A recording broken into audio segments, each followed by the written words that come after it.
Hello ladies, good afternoon. So yesterday, we were not able to finish our discussion because I had this terrible um, toothache.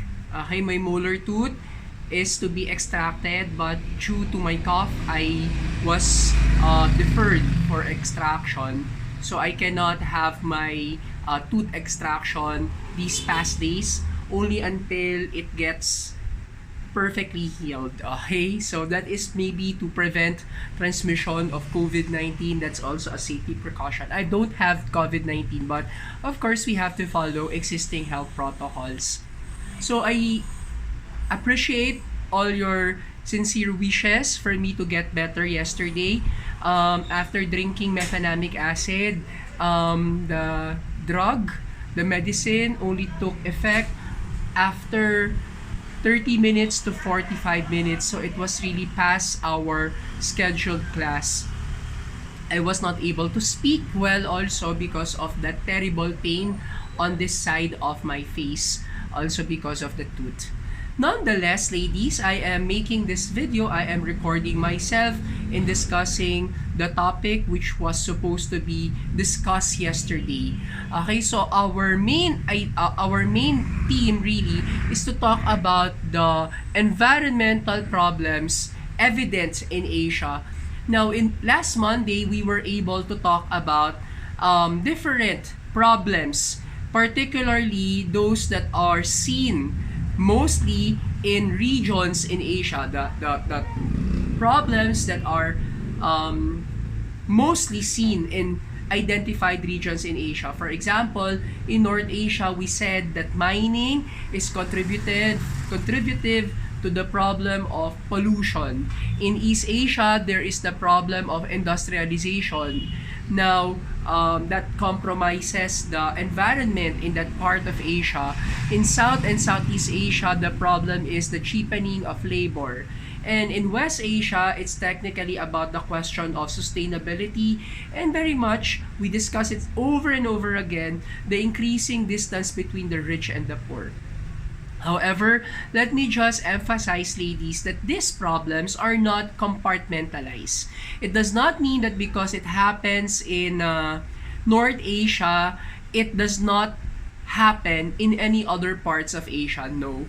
Problems, particularly those that pertain to the environment, are cross-border. It happens across borders. So, it is not exclusive in North Asia only, or in South or Southeast Asia, West or East Asia. As a matter of fact, some of these global problems are becoming, some of these environmental problems are becoming global issues, particularly as regards global warming. I think we touched on that already.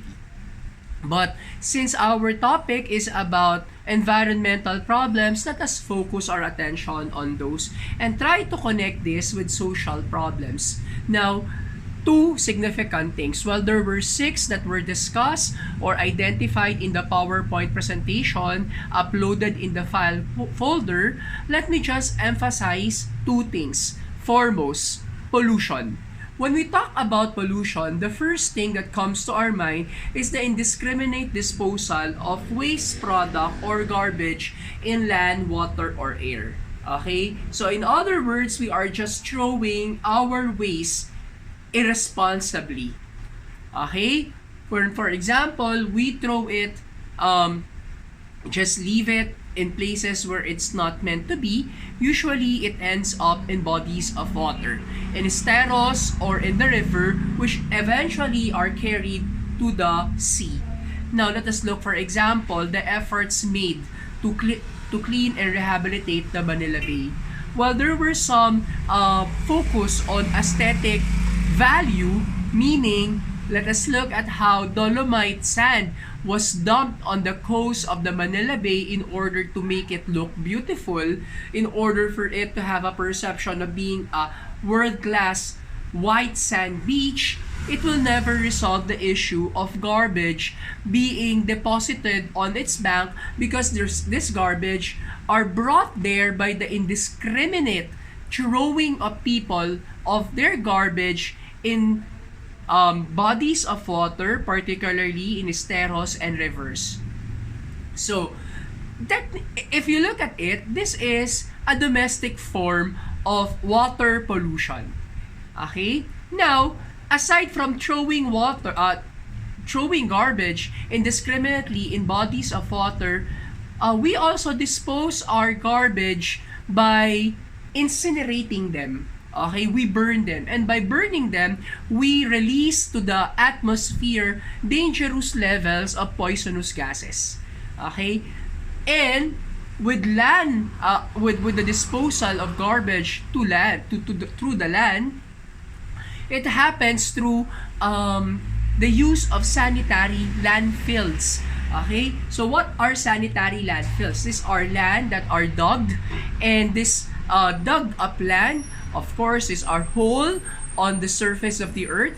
These are filled with garbage, and once filled, they are replaced. Okay, land is replaced on top of the garbage in order for the natural process of decomposition to happen.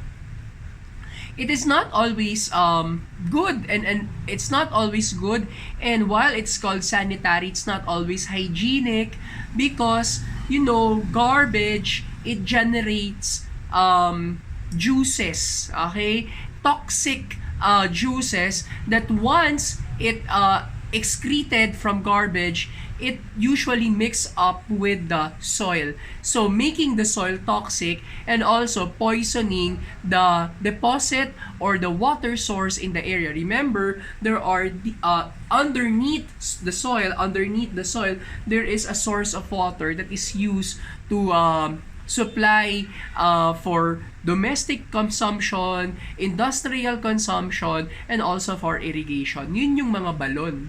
Okay? So, yung mga balon nalalason because of the toxic materials excreted from garbage that are thrown in sanitary landfills. So, I hope I'm making myself clear that pollution happens on the level of the domestic happen on a domestic level, meaning it happens because of the irresponsible decision made by households and individuals. But let us not confine ourselves on that. It also happens on the industrial level when when factories, manufacturing areas do not properly dispose their products, waste products. Rather, they just choose to dispose it through the stero, through the canal, which ends up in rivers and also in the sea. Okay, it also happens industrial pollution air pollution also happens on the industrial level when factories emit huge volume of dangerous gases through the air when they incinerate their garbage, their waste product, okay? And it's also an offshoot of the chemical processes that they do and perform in the factories in order to transform raw materials into final products. Now, why is pollution this bad? Foremost, because it introduces foreign substances to the environment. Okay? It is not, the environment has been naturally set up to be like in the way it is, it occurs. However, you see, there are occasions when through pollution, there are foreign substances that are made to be present in the environment. For example, styrofoam. It's not naturally occurring, but it's introduced in the environment. And because it is introduced in the environment, it does not naturally decompose. Okay? Also, with pollution, a high level of carbon is introduced to the atmosphere. Anong ibig sabihin nun? Why is carbon bad? Well, you see, carbon is the chemical or the element that is absorbed by plants in order to produce their food. But for man, for humans, and for animals, once it exceed acceptable levels, it becomes poisonous. Okay, but more than that, the high level of concentrated carbon in the atmosphere also increases surface temperature of the earth. What do you mean by that? with the presence of increased carbon level on the environment, on the atmosphere, it also heats up the earth. Okay? So, pollution is one of the primary causes of what we call now global warming. In many discussion, global warming is interchanged with climate change. It seems that they are the same. While global warming talks about the heating of the earth and climate change as a result of this heating, they are separate, they are distinct concepts. When we talk about global warming, it is technically heating the surface of the earth, okay? The increased surface temperature of the earth that results into heating up. Okay? Pag uminit yung surface of the earth, what happens is that the ice caps, the glaciers in both on the earth's surface, they melt. Okay, and when they melt, they result into increase or heightened sea level. Ano mga consequences nun sa atin? Number one, there would be more flooding. Number two, there would be displacement of coastal communities because of the heightened sea level. So yung mga nakatira sa tabi ng dagat, nawawala sila, nadi-displace sila kasi nga mas tumataas na yung dagat. So, it also results into unemployment. It also results into increased disorder in the community because of people looking for livelihood, but because of this displacement, they don't find any suitable or dignified ways of getting livelihood or money. So, nakikita natin yung pollution that results into something global or massive like global warming will ultimately be felt by communities and societies, and so it becomes now a social problem, a social issue. Okay?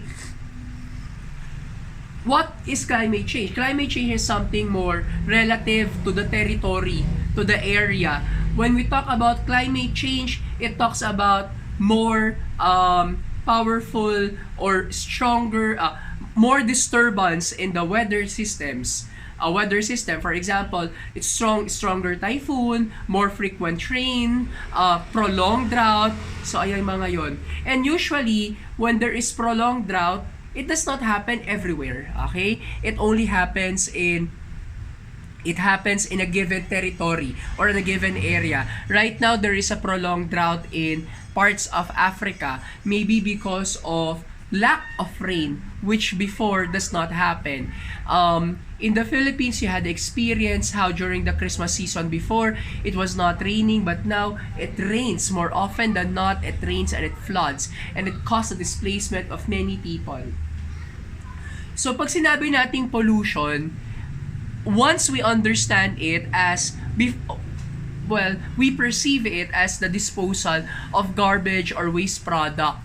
Okay, improper, inappropriate, discriminate disposal. Ayun yung ating simpleng intindi. You are correct with that.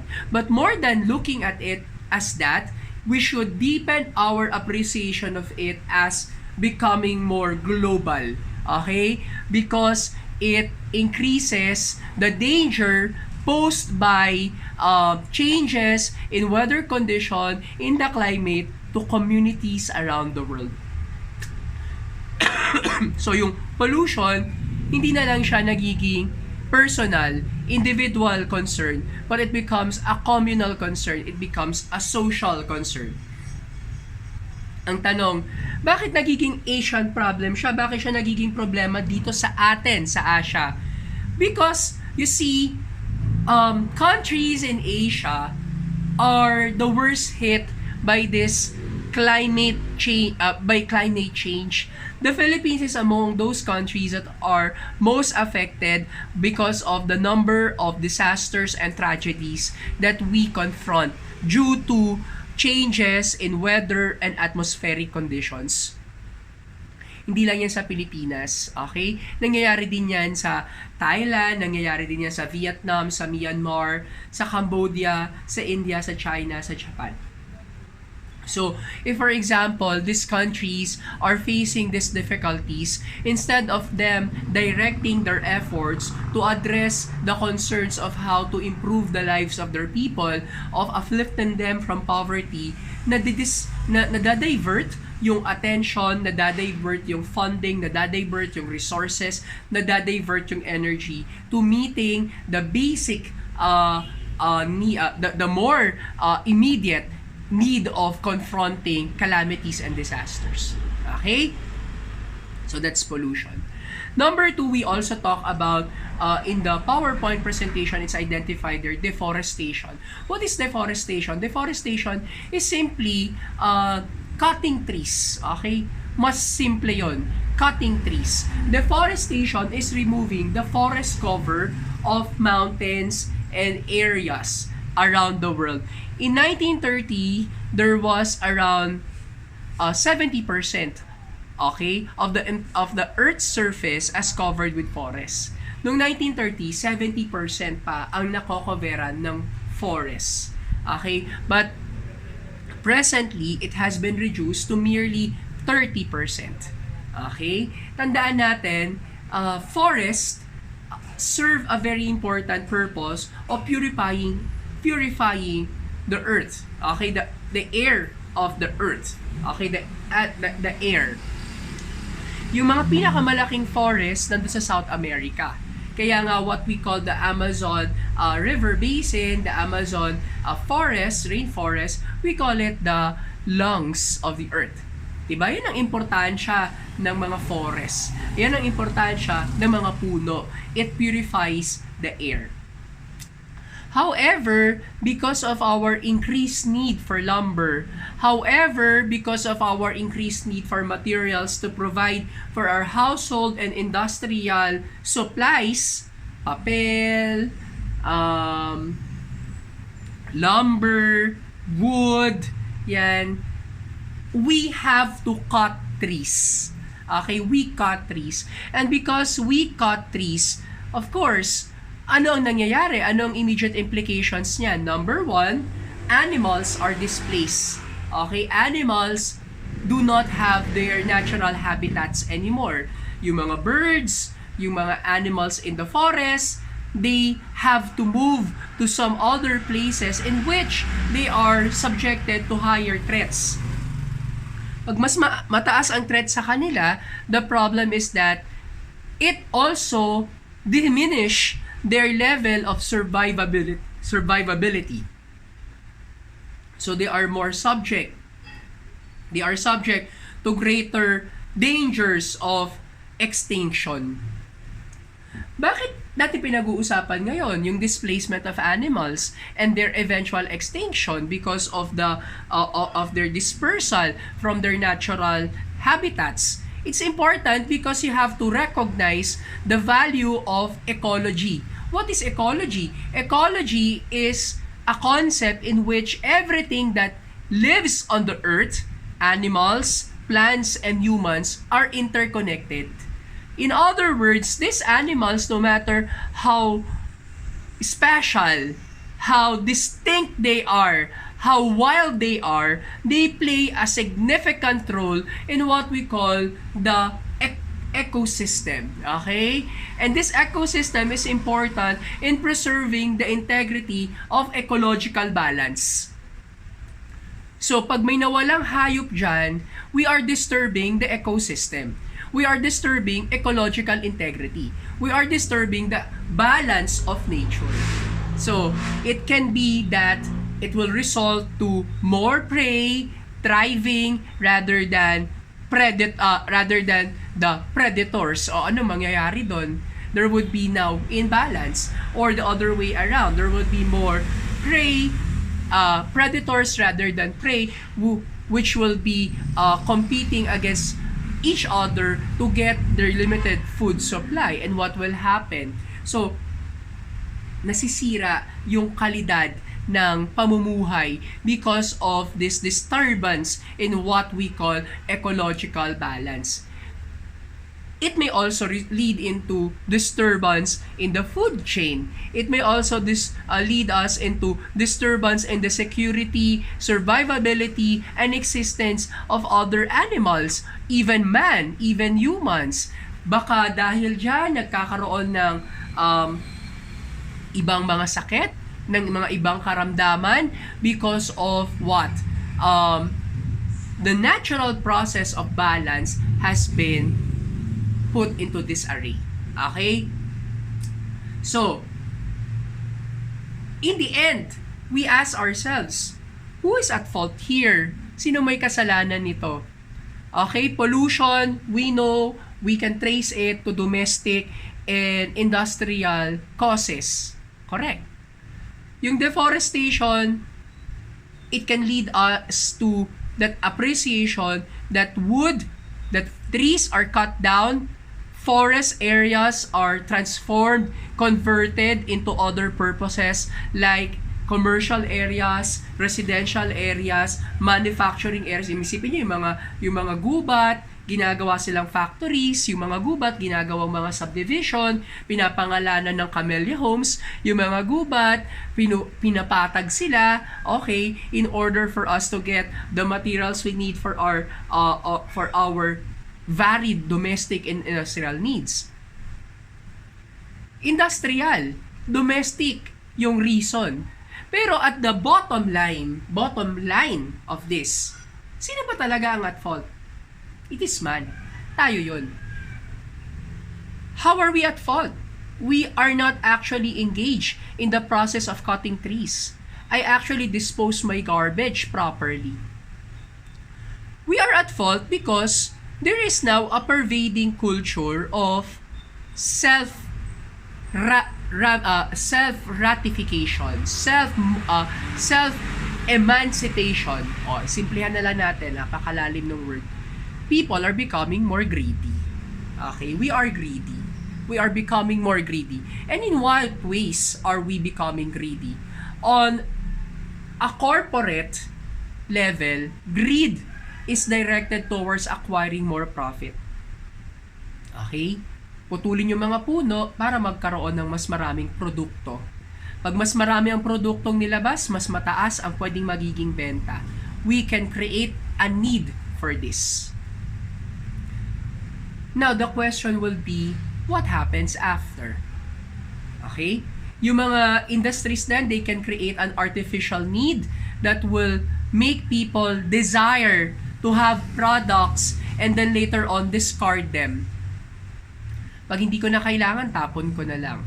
Pag di ko na kailangan, i-dispose ko na lang. Pag hindi ko na kailangan, pabayaan ko na lang. So, greed is technically connected with the idea of man's desire for control. Greater control. Greater control of the environment.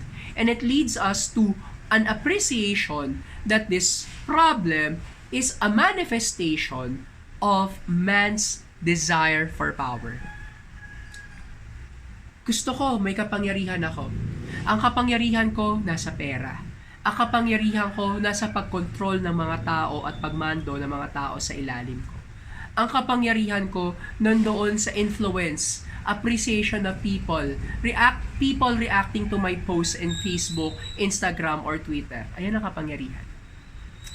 So, you see, these problems, pollution, deforestation, the disintegration of our collective values directed towards uplifting, preserving, and promoting environmental integrity, ecological balance, all of these are grounded on the idea of man becoming selfish, desiring more control and power. How are we responsible? We are responsible because we know that there is evil in using indiscriminately the resources of the earth. Alam natin, pag winaldas natin ang kalikasan, sinisira natin siya. Masisira siya. Ito yung effects niya. But we keep on doing it. And we're doing it not because we are forced to do it, Not because we don't have a choice, but we do it because we want to do it out of our free decision. Walang pumilit sa atin na putulin ang mga puno. Walang pumilit sa atin na bumili ng mga bagong cellphone. Walang pumilit sa atin para itapon discriminately yung mga basura natin. Okay? So, when we talk about the reason, ultimately, of these environmental problems, it's not just based on or can be traced to natural causes. It is technically because of man being careless. It is because of man being ambitious.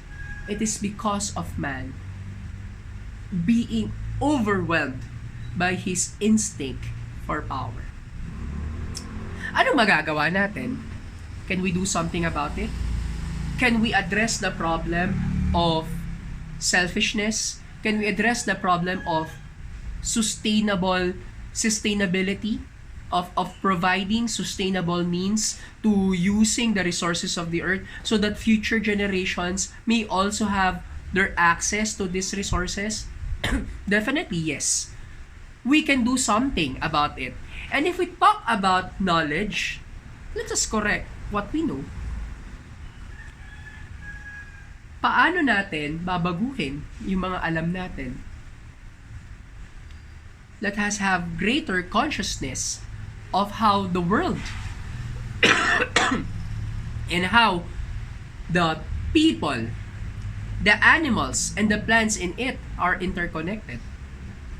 Let's correct our knowledge so that we can properly exercise our freedom. That is the part of the task that you have to accomplish. How do you educate people so that they will have greater consciousness of the environment so that they will be able to dispose themselves freely towards its greater service?